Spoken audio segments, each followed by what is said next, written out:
Sziasztok! Ez az első nap, hogy addig próbálunk világkörözni, amíg elsőre meg nem csináljuk. Első nap. És addig próbálkozunk, amíg meg nem lesz. Hát igazából ez a lényeg, hogy gyakoroljunk. Majdnem. Megvolt, de hát nem annyira.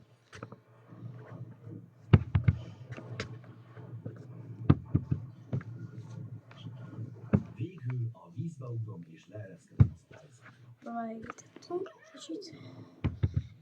Az a lényeg, ilyenkor a vízumítokat el kell lazítani, hogy ne legyen semmi gond közben.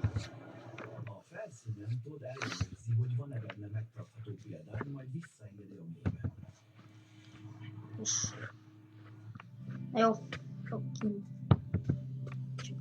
Pár videót már előtte felvettem.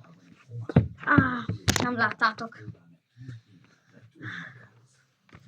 Így nehéz, hogy ilyen kicsi téren csinálom, mert igazából ennyi a helyem, amin csinálom. Ennyi a helyem.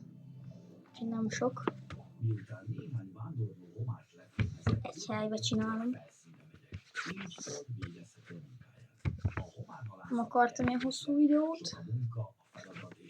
Ez megvolt. Nem tudom, hogy láttátok-e, de sziasztok! Első nap, ne felejtjétek el.